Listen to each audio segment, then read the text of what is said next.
Bismillah ar-Rahman ar-Rahim. One of the phrases that we recite in Salawat Sha'baniyah is the phrase of Allahumma fa'a'inna ala al-istinani bi sunnatihi fih wa nayli shifa'ati ladayh.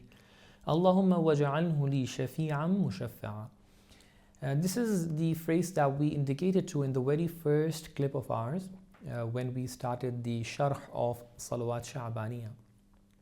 From this phrase, we can easily derive this teaching that the Shifa'at is one of the main teachings of our school of thought.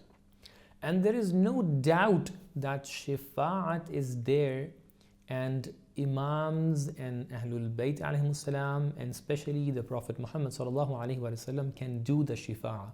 And this is approved on the basis of evidences, not only one or two, but hundreds of evidences, including the verses of Quran.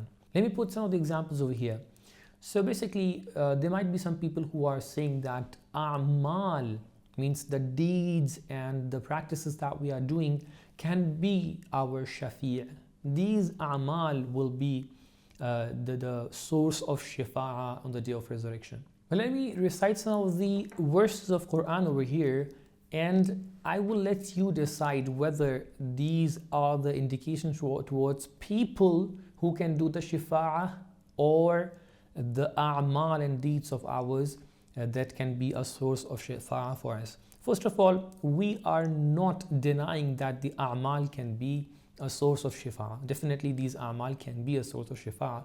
Like some of the places can be the source of Shifa'ah, like Masjid will be our Shafi on the day of resurrection. But this will not deny the fact that people, specified people, can be a source of Shifa'ah as well. That means on the basis of their recommendation, Allah will forgive some of our sins if He wants to.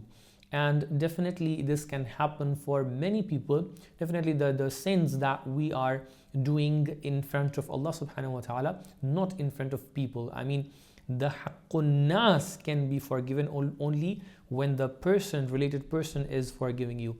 But the sins that you are doing and there is no connection of this sin to people, any other person in this world, that can be forgiven if Allah subhanahu wa ta'ala wants. So first ayah is the ayah number 3 of chapter Yunus, where we see أعوذ بالله من الشيطان الرجيم ما من شفيع إلا من بعد إذنه.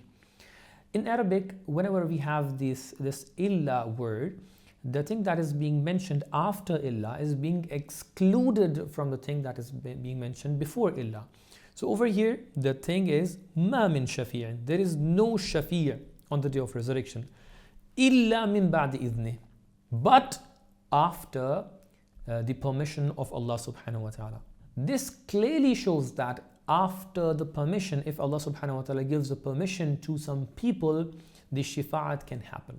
Ayat number 2 is the ayat number 109 of chapter Taha, where we recite أعوذ بالله من الشيطان الرجيم يومئذ لا تنفع الشفاعة إلا من أذن له الرحمن ورضي له قولا. So over here we see that يومئذ لا تنفع الشفاعة, that on the day of resurrection or on the day of Qiyamah, the Shafa'ah will not be beneficial for you إلا من أذن له الرحمن.